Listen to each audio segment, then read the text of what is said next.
और कान खोल दो, आँख और कान खोल दीजिए।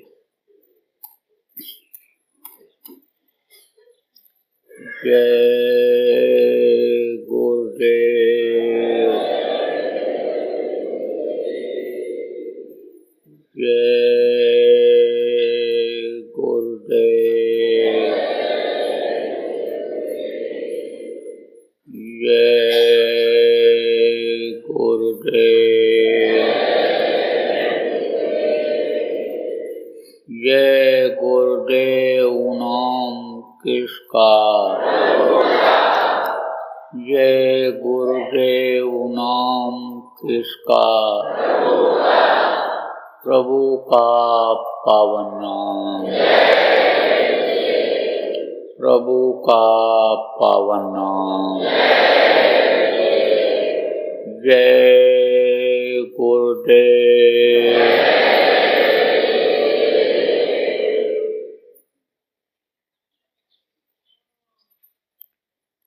सर्वसमर्थ, सर्वत्र स्मरणीय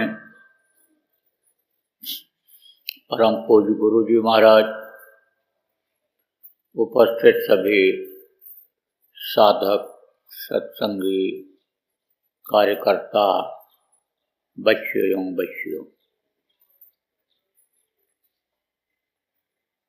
आज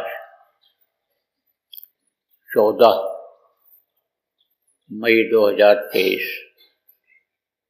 आश्रम उज्जैन, प्रातः ध्यान भजन सुमिरन का समय।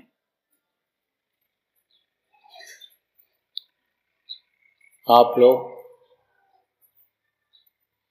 यहाँ गुरु महाराज के 11वें भंडारे की तैयारी के लिए सेवा करने के वास्ते आए। कुछ तो अपनी इच्छा से आए, जिन पर विशेष दया हुई, और कुछ बुलाने पर आए, और कुछ लोग अभी तैयारी ही कर रहे हैं कि चलेंगे तो वहाँ सेवा कर लेंगे। लेकिन हर काम का समय होता है। जो समय की कीमत नहीं लगाता है वो पीछे रह जाता है। पिछले भंडारे में जो लोग सेवा किए थे सोच रहे होंगे कि अब हम चल के तैयारी करा देंगे। अब पहुँच करके क्या तैयारी कराएंगे जो तैयारी हो गई। इसलिए बड़े हुए भाग्यशाली हैं जिन्हें कोई याद करते हैं। गुरु की जब दया होती है, गुरु जब याद करते हैं और वो कान में आवाज़ पड़ती है, किसी के माध्यम से पड़े, तो उसमें दया हो जाती है। उस दया को ठुकराना नहीं चाहिए।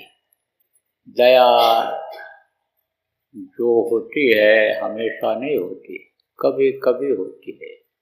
और दया का घाट होता है, जो दया के घाट पर बैठते हैं उनको दया मिल जाती है। तो सेवा, भजन, सत्संग यही है घाट।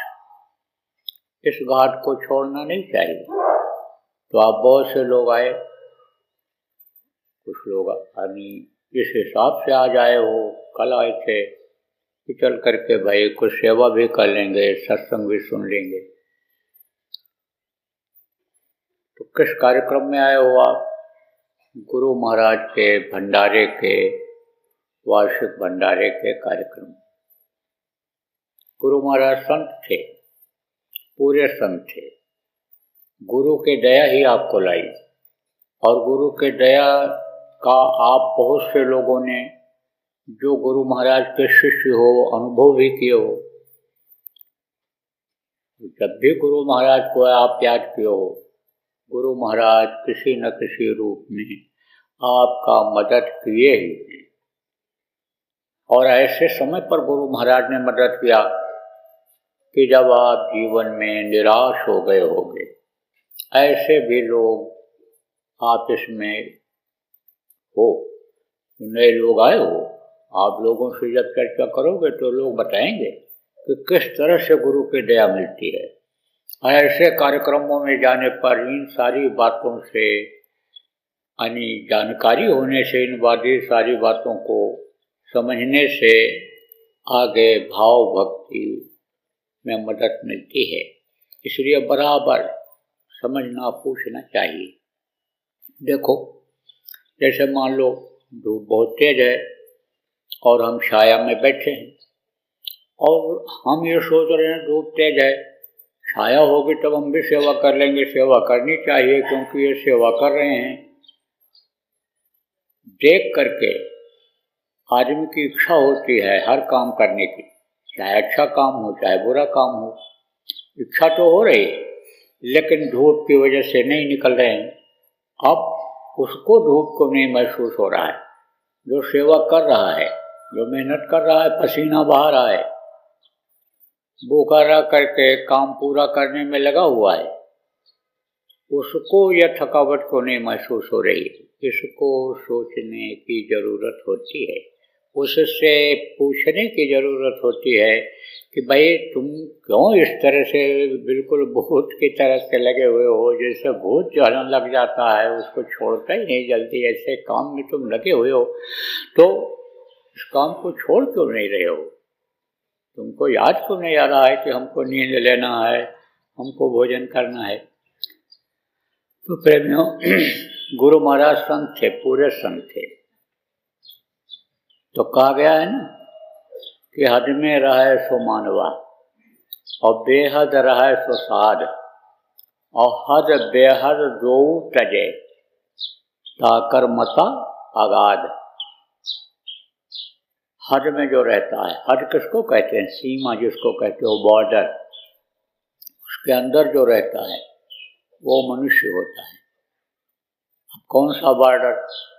देखो, इन्हीं दोनों आंखों के बीच में जो पहले भी सत्संग सुनते आ रहे हो, तो 4 बार पहले भी सुना है, उनके समझ में तो बात आएगी।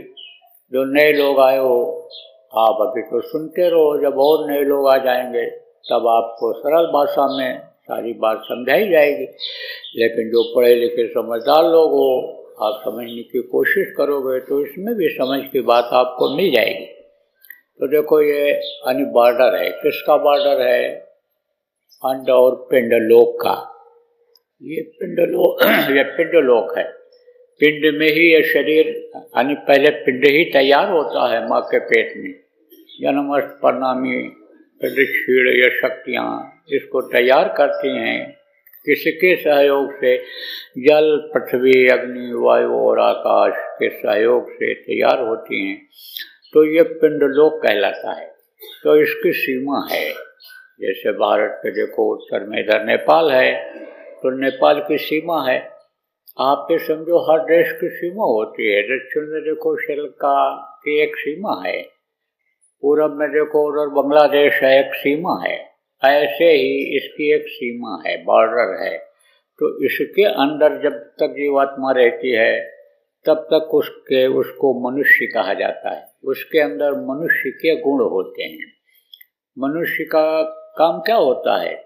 आप ये समझो कि खाना, लोगों को खिलाना, यानी समझो कि दुनिया की चीज़ों को बनाना, यानी मनुष्य का ये काम होता है। मनुष्य यानी समझो, यही मनुष्य के लिए कहा गया है कि यही हैवान हो जाता है, यही इंसान हो जाता है, यही भगवान हो जाता है। तो समझो कि ये कब होता, कैसे होता है? अगर बुरे लोगों का साथ पड़ गया, बुरे क्षेत्र में बच्चा कोई पैदा हो गया, जहाँ का माहौल खराब है, तो वो उसी तरह का हो जाता है।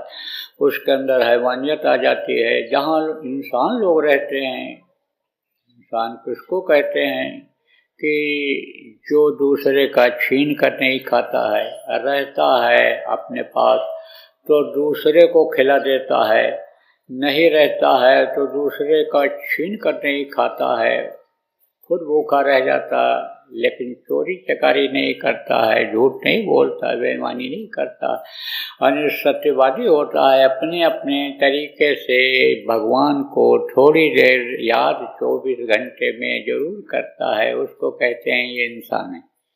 और भगवान किसको कहते हैं? जिसके अंदर मनुष्य से अधिक शक्ति आ जाए, यानी जो मनुष्य नहीं कर सकता है, मनुष्य शरीर में वो काम वो करने लग जाए तो उसको भगवान कहते हैं। तो मनुष्य हैवान भी बन जाता है, इंसान भी बन जाता है और आपके समझो कि भगवान भी बन जाता है, लेकिन सीमा इसकी जो है उसके अंदर जब तक रहता है तब तक वो भगवान नहीं रह पाता है, तब तक वो इंसान ही रहेगा, मनुष्य ही रहेगा। तो इसकी सीमा कहाँ है, हद कहाँ है? यहाँ दोनों आँखों के बीच में जहाँ पर जीवात्मा बैठी हुई है।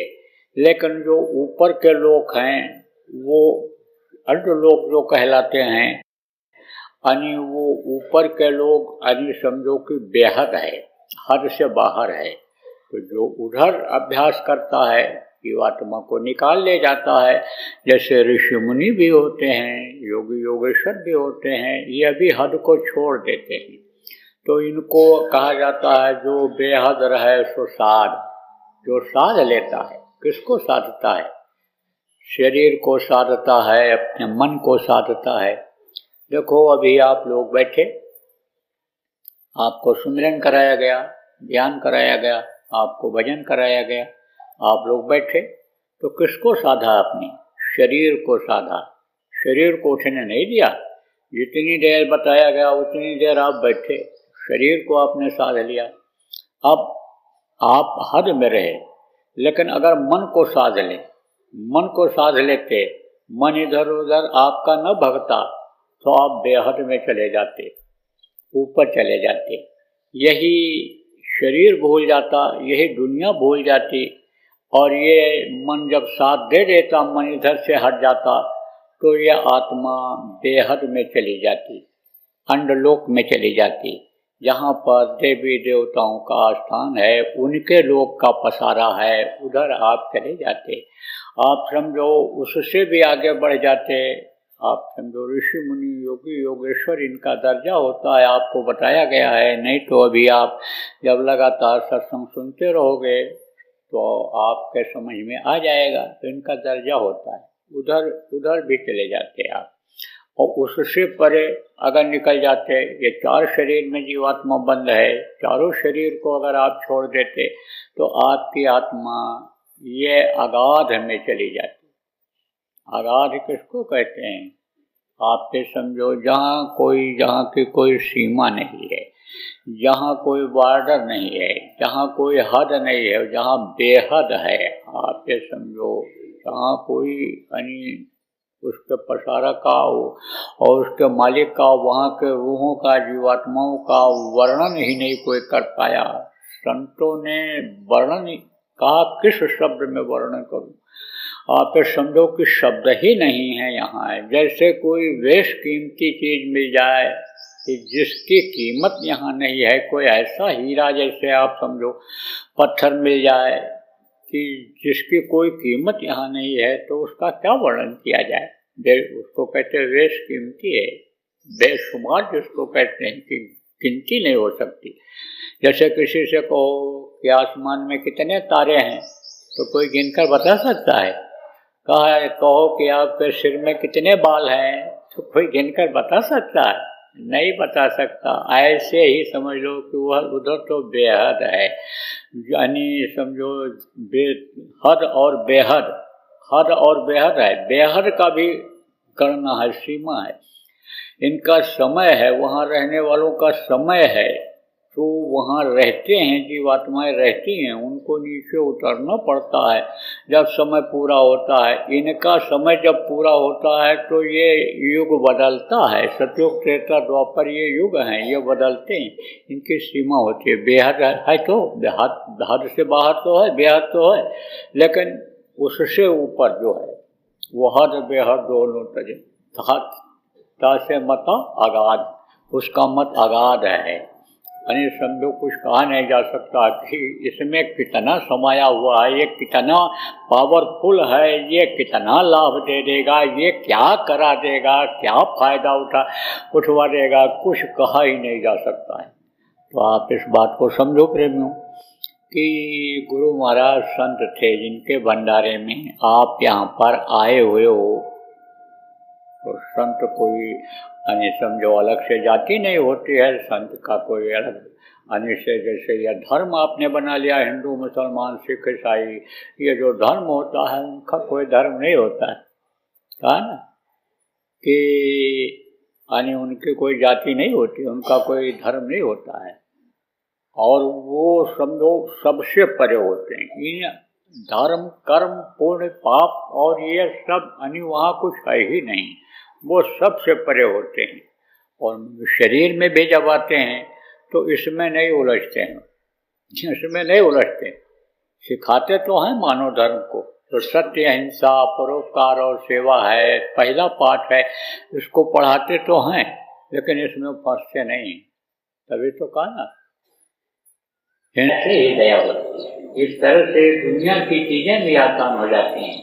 लेकिन ये कैसा सब करते एक को अगर साथ दिया जाए तो देखो, आज तो इधर सुबह सत्संग का कोई निश्चित समय था, लेकिन आप बहुत से लोग इच्छा लेकर के आते हो कि पहले सुनेंगे, सुनने को मिलेगा, जानने को मिलेगा। तो सुनने से नहीं होता है, सुनने से होता है, समझने से होता है, करने से होता है। तो जो मतलब की बात होती है उसको पकड़। ये 5 तत्वों का पुतला है। ये जो इसको तुम कहते हो शरीर को, कि ये समझो कि ये हिंदू है कि ये मुसलमान है, तो ये तो भाई पुतला की तरह से है, इसकी कोई कीमत नहीं है। आदमी की कीमत है, लेकिन आदमी के पुतले को बना करके खड़ा कर दिया जाए तो उसकी कोई कीमत रहेगी? कोई कीमत नहीं रहेगी उसकी। उसको कोई नहीं खिलाएगा, उसको कोई नहीं पहनाएगा, उससे 2 बात कोई नहीं पूछेगा, तो वो तो क्या होता है, पुतला होता है। तो उन्होंने कहा यह तो पुतला है, ये जीवात्मा ही शरीर को चलाती है, नहीं तो बाकी तो ये जड़ है, बाकी तो ये पुतला है। तो कहा उन्होंने कि हिंदू मुझको ना कहो, मुसलमान भी ना है, और 5 तत्व का पुतला गैबी खेल है माए। गैब जिसको उन्होंने मुसलमानों ने कहा है, कहा वो इसके अंदर खेल रहा है, उसकी लीला इसके अंदर हो रही है। जैसे कहते हो कृष्ण की बाल लीला, यानी कृष्ण किस तरह से मटकी फोड़ते थे, किस तरह मक्खन खाते थे, किस तरह से वो अपनी माँ से बलदाऊ का शिकायत करते थे। कहते हो ये बाल लीला थी, ये खेल रहे थे। उन्होंने कहा कि मुँह फैलाया काकभूषुंड, और उनमें गुरु समझो कि रामायण में गोस्वामी जी महाराज ने क्या लिखा है, जो पढ़े लिखे विद्वान लोग हो आप इस चीज़ को समझते हो। अब तो रामचरितमानस रामायण वगैरह कौन पढ़ता है, अब कौन पुरानी किताबों को पढ़ता है, धार्मिक किताबों को लोग पढ़ते ही नहीं हैं। सुनने की कभी इच्छा भी हुई तो उसमें मोबाइल में टेप कर दिया और चौपाइयाँ आने लग गईं, श्लोक सुनाई पड़ने लग गया, बस ऐसे होता है। लेकिन सारी चीज़ें उसमें लिखी हुई हैं कि जब उन्होंने मुँह फैलाया तो तीनों लोग उनको दिखाई पड़ा। तो आपको समझने की ज़रूरत है ये लीला। तो गैबी खेल है माँ, उसकी लीला इसमें हो रही है। किसकी? गैब जिसको वो अनादि प्रभु कहा गया, जिसको अन्य लोगों ने सचखंड का मालिक कहा, जो अविनाशी कहा, जिसको अकाल तख्त का मालिक कहा। आप समझो वो उसकी लीला इसमें हो रही है। उन्होंने समझाया कि उसकी लीला से ये सब काम हो रहा है, वही इस शरीर को चला रहा है। तो वो समझो कौन होते हैं ऐसे जो उस लीला को समझ जाते हैं, ऊपर जो आने जाने लग जाते हैं, जो पहुंच जाते हैं, वो होते हैं संत।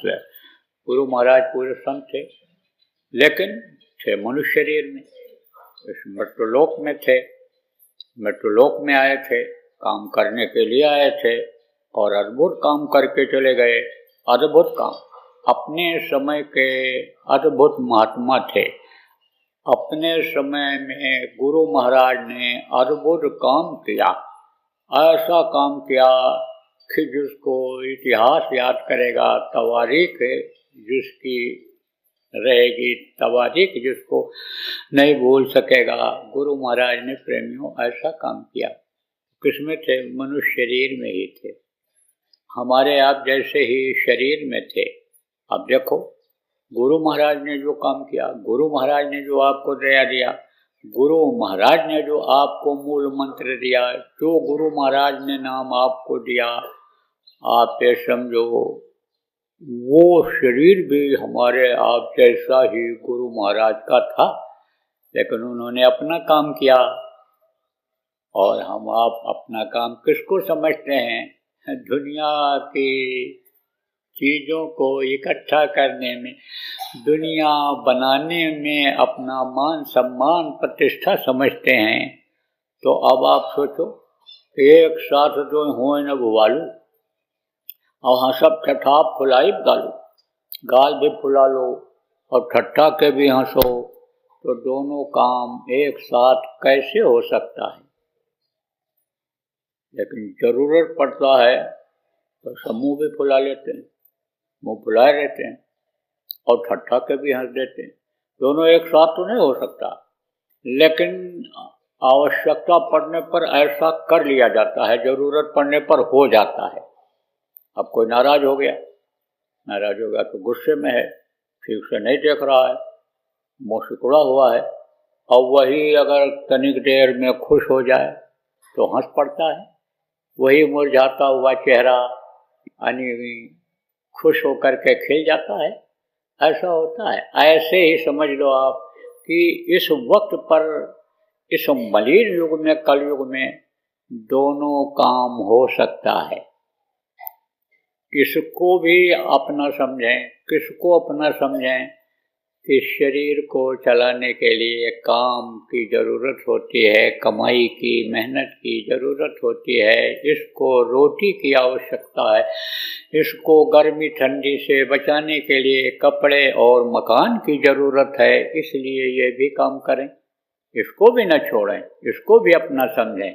लेकिन इसी को अपना न समझ लें, अपना काम और है, इस मनुष्य शरीर के पाने का मतलब कुछ और है, उसको भी समझें और वो भी साथ में करते रहें, इसी के साथ करते रहें। गलती क्या करते हो? छोड़ देते हो। जब सुनते हो, भाव आता है, प्रेम आता है, सेवा में लग जाते हो। सेवा के महत्व को जब समझते हो तो सेवा में लग जाते हो। भजन को जब सुनते हो, समझते हो, तो भजन में बैठने लग जाते हो। इसमें ऐसे ही बहुत से लोग मिलेंगे जो घर पर बैठते ही नहीं थे। अभी इसमें तो आपको कम मिलेंगे, लेकिन जब अभी भीड़ आएगी, लाखों लोग आएंगे, उसमें बहुत से लोग ऐसे आते हैं, पूछो नामदान कब लिए थे? अरे हम तो भाई 70 में लिए थे। अरे कोई कहेगा हम 80 में लिए थे, कोई कुछ इस तरह का बताएगा। लेकिन पूछो कि कुछ उन्नति तरक्की, चुप हो जाएं। भजन करते हो तब तो बुढ़ापा आ गई, कोई 2000 में लिया, कोई 10 में लिया, कोई समझो 15 में लिया, 2015 में लिया, तो समझो पूछो कि बैठते कितनी देर हो? तो चुप हो जाते, बैठ नहीं पाता हूँ, बड़ा जंजाल है, बड़ा काम है, बड़ी व्यस्तता रहती है, कोई कहता मन नहीं लगता है, कुछ तरह तरह की बातें करते हैं। तो अपना काम ही इसको समझना चाहिए, इसको ज़्यादा समझना चाहिए। ये काम अगर हो जाए, सुमिरन का, ध्यान का, भजन का, ये काम अगर हो जाए तो समझो इसी से सब काम बन जाएगा। अब बन भी सकता है, कब बन सकता है? कि जब इसमें तरक्की हो जाए। जैसे आप ये समझो भारत देश का उच्च स्थान कौन है? जैसे ये न्यायाधीश हैं, आपके ये कलेक्टर हैं, इनको जिलाधिकारी कहते हो, जो IAS PCS ये अधिकारी होते हैं, आप ये समझो PCS और IAS ये जो जुडिशरी वाले होते हैं, ये जो जज वगैरह होते हैं, ये उच्च स्थान है। अब उसमें उच्च स्थान तक पहुंचने में आप ये समझो कि बहुत मेहनत करनी पड़ती है, और फिर उसके बाद लिखित होता है, लिखाई से पास होते हैं। 1 बार, 2 बार, 3 बार परीक्षा होती है, उसके बाद सवाल जवाब होता है। सवाल का जवाब अगर दे ले जाते हैं तो उनको उस जगह पर नियुक्ति मिल जाती है, नौकरी मिल जाती है। तो उसमें ऐसे टेढ़े मेढ़े जवाब देने ऐसे टेढ़े मेढ़े सवाल होते हैं कि जिनका जवाब तुरंत सोच करके दे पाना बड़ा मुश्किल होता है, लेकिन वो जो सोच करके जवाब दे देते हैं वो दिमागी हो जाते हैं, उनका दिमाग तेज हो जाता है। तो जैसे ये इसमें दिमाग तेज हो जाता है, बुद्धि तेज हो जाती है, छोटी चीज़ कोई पूछे तुरंत मुंह से निकलता है, गलत नहीं हो सकता, सही बात निकलती है। स्मरण शक्ति जिसको कहते हैं, याददाश्त जिसको कहते हैं, तेज हो जाती है। तो आप ये समझो जैसे इधर तरक्की हो जाती है, इस पढ़ाई से हो जाती है, ऐसे आध्यात्मिक पढ़ाई से भी दिमाग तेज हो जाता है। तो जैसे कोई अधिकारी है, अब अधिकारी क्यों बना? उसके अंदर शक्ति है, ताकत है, पावर है, उसके अंदर ज्ञान है, ज्ञान की वजह से अधिकारी बना। अब उसकी बात को लोग जल्दी मानेंगे। जैसे आप किसी से कोई काम कहो कि यह करो तो नहीं करेगा, वो कहेगा करो तो तुरंत वो करेगा। ऐसे ही है कि अगर वो शक्ति अंदर किया जाए, वो पावर, वो विद्या आ जाए, वो ज्ञान अंदर किया जाए, तो ये तो सारी चीज़ें बहुत आसान हो जाएंगी, बहुत आसान हो जाएंगी। जैसे मान लो दफ्तर में आपको कोई काम कराना है और आप जाते हो, दौड़ करके काम नहीं होता है, एक IAS ने फोन कर दिया, तुरंत काम हो जाए। तो क्यों हुआ ऐसा?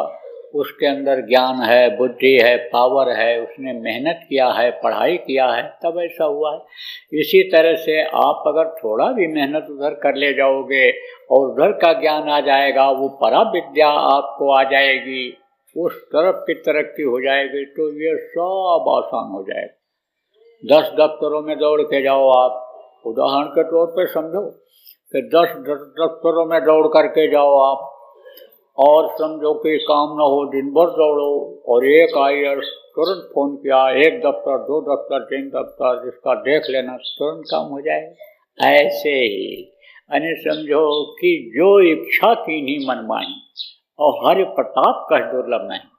अब IAS जो है, अधिकारी जो है जिले का, आप ये समझो कहीं भी किसी भी विभाग वाले को तलब कर सकता है, बुला सकता है, कुछ कर सकता है, कुछ करा सकता है, और कुछ उनसे अपना समझो कि स्वार्थ भी सिद्ध कर सकता है। ऐसे ही जैसे उसके अंदर पावर आ जाती है, ऐसे ही आपके अंदर भी पावर आ सकती है, ऐसी पावर आ सकती है। तो जब वो चीज़ सज जाएगी, तब आप ये समझो कि ये काम जिसको अपना काम कहते हो, शरीर को चलाने का, बच्चों कि जो गृहस्थी है उसका पालन करने का, जो ये गृहस्थ का धर्म है उसका पालन करने का, ये सब ताकत आ जाता है, यह सब शक्ति आ जाती है। मोटे तौर से बताऊँ आपको, जैसे आपका कोई रुपया बाकी है और 10 बार दौड़ करके जाते हो और नहीं देता, कहते ही रहते हो, और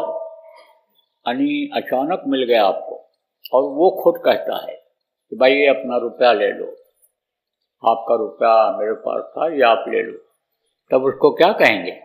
तब आप ही कहते हो ये दैवी कृपा हो गई, भगवान की दया हो गई। ऐसे ही दया होती है। इस तरह से दुनिया की चीज़ें भी आसान हो जाती हैं, लेकिन ये के साधे सब सधे, एक को अगर साध लिया जाए तो देखो। आज तो इधर सुबह सत्संग का कोई निश्चित समय था नहीं, लेकिन आप बहुत से लोग इच्छा लेकर के आते हो कि पहले चलेंगे, कुछ सुनने को मिलेगा, जानने को मिलेगा। तो सुनने से नहीं होता है, ढूंढने से होता है, समझने से होता है, करने से होता है। तो जो मतलब की बात होती है उसको पकड़ ली जाती है, मतलब की बात को पकड़ने की ज़रूरत है। तो देखो अभी आज दिन और है आपके तैयारी का, तो अब सेवा का समय हो रहा है, अब ज़्यादा नहीं सुनाऊंगा। गुरु महाराज पे दया हो गई, मौज हो गई, तो शाम को उसको सुना दूंगा। कल से फिर तो सुनाया ही जाना है, नामदान भी देना रहेगा, सुनाया भी जाना रहेगा। तो कल से तो विधिवत शुरू हो जाएगा गुरु महाराज की दया से। तो बोलो जय गुरुदेव।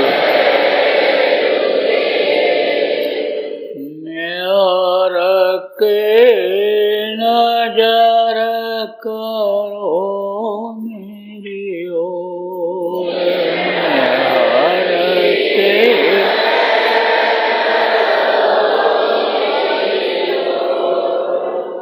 दया के नजर करो मेरी ओर,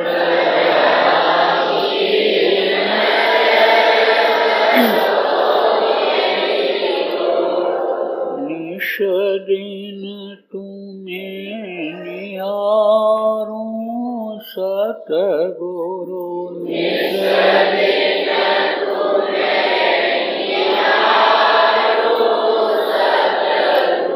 जैसे चंद्र चकोर,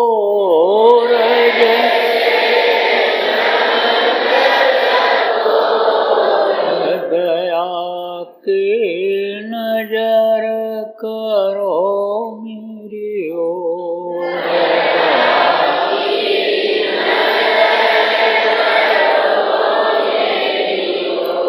जानू कौन भूल हुई तन से,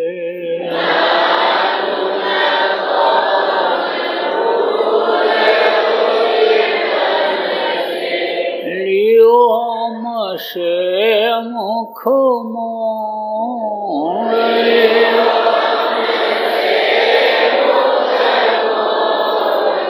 दया की नजर करो मेरी ओर,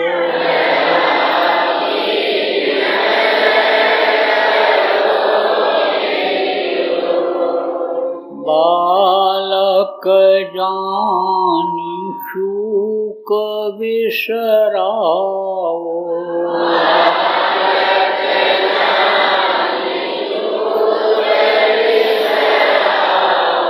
आया शरण अब मैं तोरा,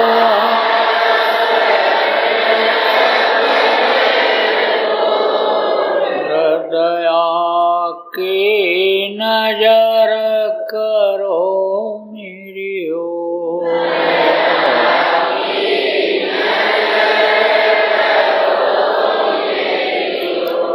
सदा दयालु स्वभाव तुम्हारा,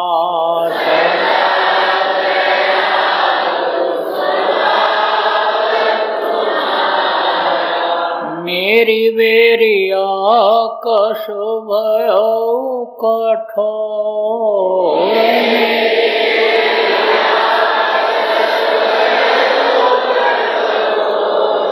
दया की नजर करो मेरी ओर,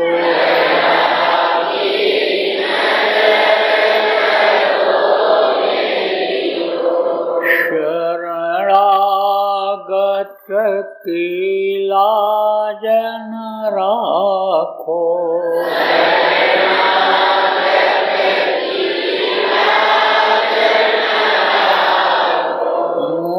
सुपतित अब जाएं कहीं और,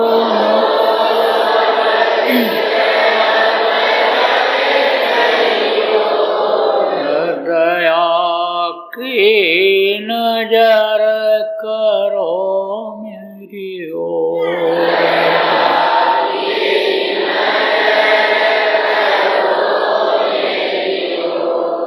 अब की बार उबार ले वजो,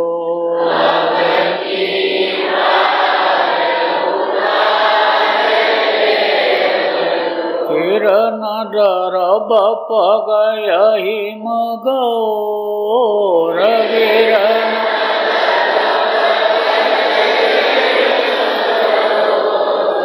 दया की नजर करो मेरी ओर,